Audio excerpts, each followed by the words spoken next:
Hey friends, welcome back to This Homemade Life for another What's for Dinner video. This week is obviously a little short on dinners. So the flu hit my household. My youngest two and myself all got it. We've been sick for days, running fevers, just feeling miserable.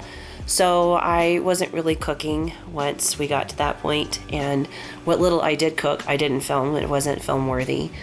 But I do have two dinners and a lunch that I made for my husband to share with y'all. This is the lunch right here. It's beef tips and rice, and I make that pretty often for him. I'll use stew meat, but I found a roast on clearance at Market Street, and it wasn't the best roast. I didn't love the way it turned out. It didn't get quite as tender as like the stew meat or another cut of roast would, but it worked out okay. So I mixed together a can of cream of mushroom soup and some onion powder, about half a teaspoon, salt and pepper to your liking, a tablespoon of Worcestershire sauce, a packet of brown gravy mix. You can use au jus gravy or onion gravy or chicken gravy or any of those that you like or that you keep on hand is fine. I'll leave it up to you to decide. I think they all taste great. And did I say cream of mushroom soup? Because I do put cream of mushroom soup in there. And then a can full of water, like the soup can full of water. Pour it over your roast in the slow cooker and let it cook all day long, low and slow. You can do high if you need to. Sometimes I do high. Like I said, this particular cut of roast, I can't remember what it was not my favorite. It did shred up at the end of the day. It just wasn't as fall apart juicy and tender as the other meats I've used in the past. This works great on stew meat, works great on other roasts, and it works great on like a cheap steak if you want to just let it go all day and just kind of, shred it up. And I just serve it over rice with some of that gravy on there. You could throw some mushrooms in if you want to as well. Super delicious, super easy, and perfect for this time of year. It holds up well in the fridge. Hope you like it. Hey friends, welcome back for another dinner. Tonight I am making, I guess I'm going to call them Salisbury steaks. I don't know if they're really a true Salisbury steak. I guess they're more of a Hamburger steak. This is just something that I made for my husband and myself a lot when we first got together. Ground beef used to be super cheap and very affordable. So I did cook a lot of meals with ground beef just because it fit into our budget when we were younger. Tonight I am working with pre-formed hamburger patties, but of course you can always just make them yourself out of regular ground beef. That is what I used to do. And I have some just regular burger seasoning, and I just put that on there. And of course I did run out, so I'm going to add a little of this other container of burger seasoning to it just so that they're well seasoned on both sides. You can really use any kind of seasoning you want. You just want the meat to have a nice flavor.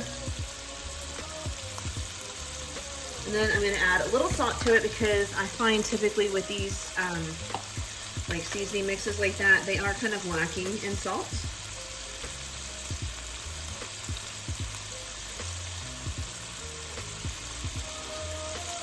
All right, I'm just going to let these cook and brown on both sides. It really doesn't matter if they cook all the way through. What matters is developing some crust on the bottom and like a bit of a sear just for flavor, because we're actually going to finish these off in the oven in just a little bit.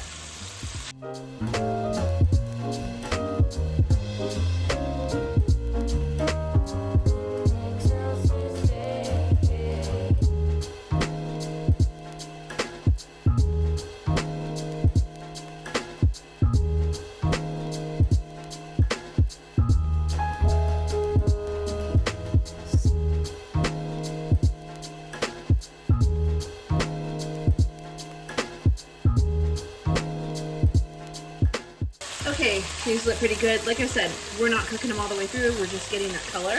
And now I'm going to take them out and put them in a casserole dish. They will go in the oven in a minute.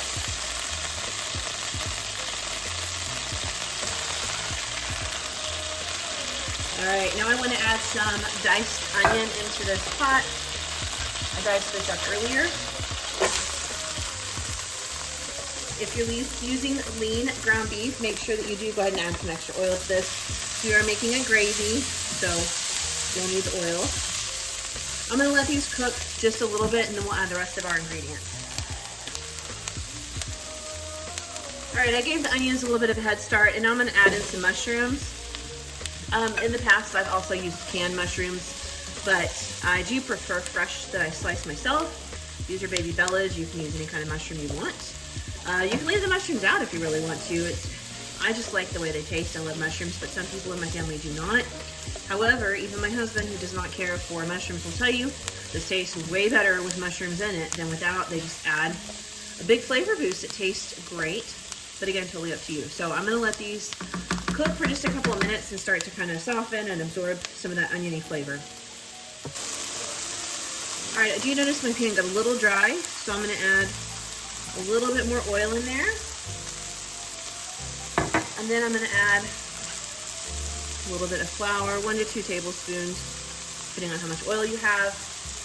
1 tablespoon of oil, 1 tablespoon of flour, 2 tablespoons of oil, 2 tablespoons of flour, and so on. Stir that around.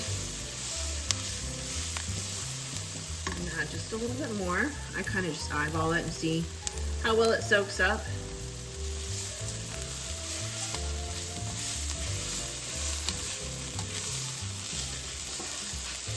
I also want to add in some pepper.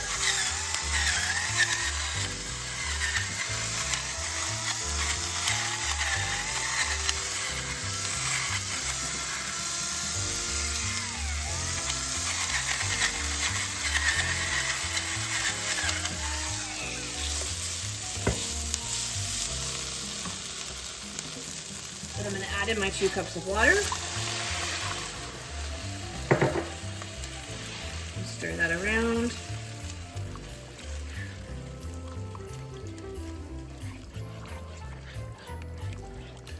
Next, I'm going to add in about a tablespoon of soy sauce. This has like a really rich, well-rounded flavor. I like it quite a bit. I think it works well in a lot of foods, not just Asian food. Then I'm going to add about a tablespoon of Worcestershire sauce.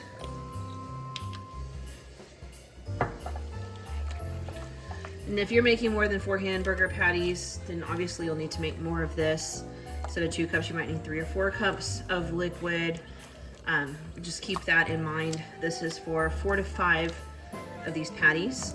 I'm just gonna pour this right over the top of the hamburger patties and bake them at 350 for about 30 minutes or so.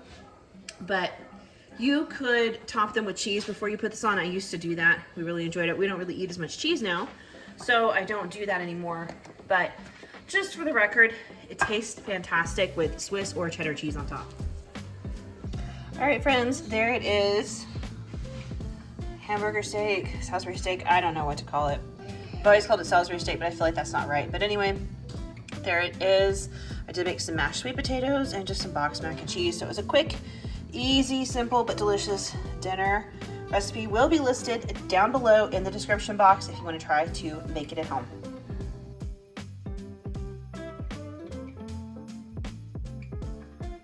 Hey friends, it is Tuesday, I think, in my world, and we've had a change to the meal plan.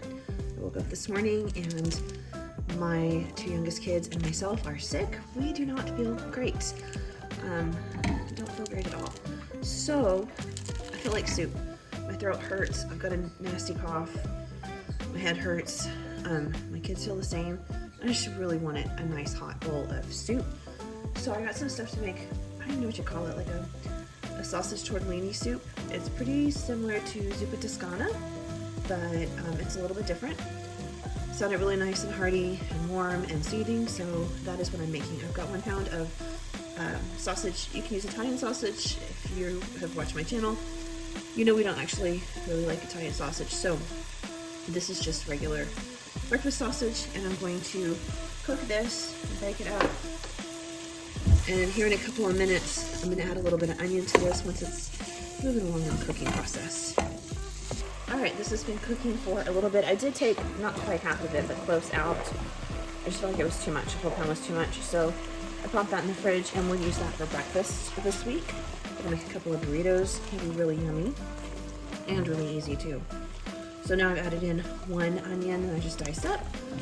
And I'm going to let this cook for a couple minutes. 4 or 5 minutes, get all nice and softened up, and not cook all the way through, but get it going. Okay, I've let the onions cook down for a little bit, and now I'm going to add in garlic. I'm just using my confit garlic. You could just chop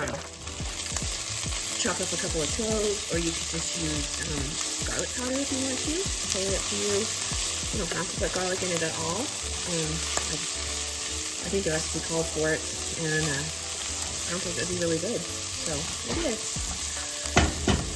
I also want to go ahead and add in a little bit of flour, about 2 tablespoons, and stir. We'll let that cook for just a minute, just to cook out some of that flour taste. While it's doing that, I'm going to add in a little bit of salt.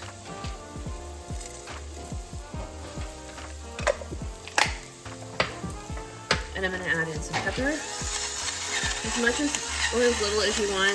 Be cautious with the salt because we're going to add some chicken broth in a minute, and that is pretty salty.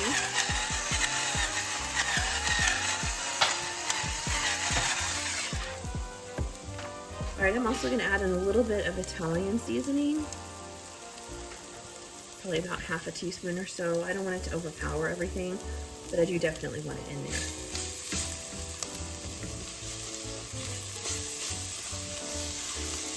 Giving it a minute to toast like this is really going to help. It brings the spice back to life and really awakens the flavor.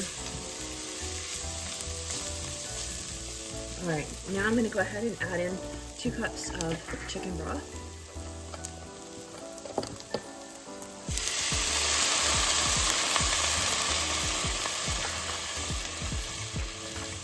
Did I say 2 cups? I'm sorry, it's supposed to be 4.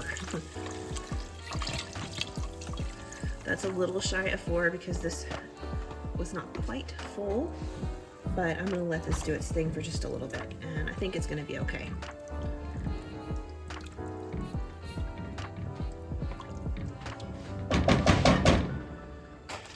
Alright, now I'm going to add in some kale.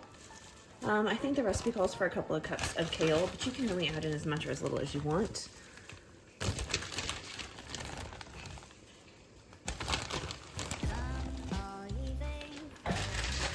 I like to get the bagged kale at the store that's already washed and chopped and ready to go. I just feel like it makes it so much easier to cook with. And these will release some juice into this broth as well. So now we just want to kind of let this cook down and simmer. It's probably going to take a good 20 or 30 minutes. Kale is super hardy, and it is a little bit tougher than other greens, so it takes a little time to break it down, but that's okay. Okay, this has been cooking a while, and as you can see, the kale has really cooked down quite a bit. So now we want to add in, really want to add some tortellini, but I don't have any tortellini.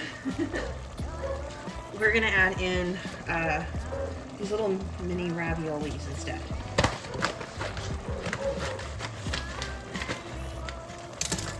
I kind of feel like you can add in like whatever flavor you want. I just got the plain mozzarella cheese raviolis, and I feel like that size. A little bigger than I'd like, but it'll do. So go ahead and add as much or as little as you want in there.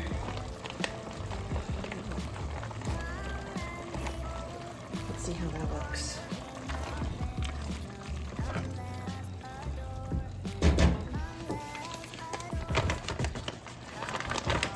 I think I'm going to go ahead and add them all in just because I want to make sure I have plenty of leftovers.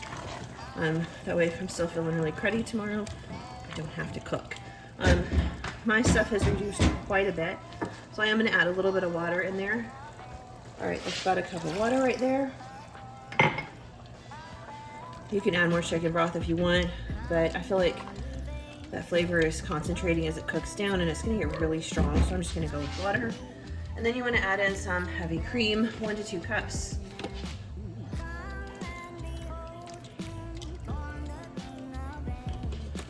I have a little bit left in that container. And I think I might add just a little bit out of this other container that I have, just to make sure there's plenty of liquid in there. There we go. And then I'm going to let this simmer for a little bit while the pasta cooks. It shouldn't take too long. These are the refrigerated tortellinis or raviolis, so they cook pretty quickly. But once it's done, dinner will be ready. The only thing I didn't put in here that I remember seeing in the recipe was red pepper flakes. My throat is hurting a lot. I don't want anything spicy, so I have omitted that. If you want something spicy, add in red pepper flakes to, you know, like your heart's desire, whatever it is you want. But for now, I'm gonna put the lid on for just a minute to get it back up to a boil, let the pasta cook, and dinner will be served. All right, there it is. I have a little bit of homemade focaccia bread that I made that yesterday. It's a really easy recipe. I will try to share that sometime soon. My family loves it. This is actually I can't remember if it's the second or the third batch of it that I've made over the past week, but it's not a huge batch of focaccia, and so my family just like blows right through it. But you can see that soup. Oh, it looks so good. I can't wait to dive in. It's gonna feel so good on my throat. But there is dinner. Hopefully this is not the last recipe for the video for this week. Hopefully I can get it together and get something else cooked. Fingers crossed. But sadly, that is in fact it for this week's What's for Dinner video. Hopefully the recipes I was planning on cooking, I will get to them next week. I cooked some of the things, but maybe half at best. So hopefully we're starting to feel better. I hope you guys are all having a really great week. I did put out a Christmas goodie video, tiramisu, yesterday. If you haven't seen it, make sure you check it out. It is so delicious. And I will see you guys on Tuesday for my grocery haul. Bye.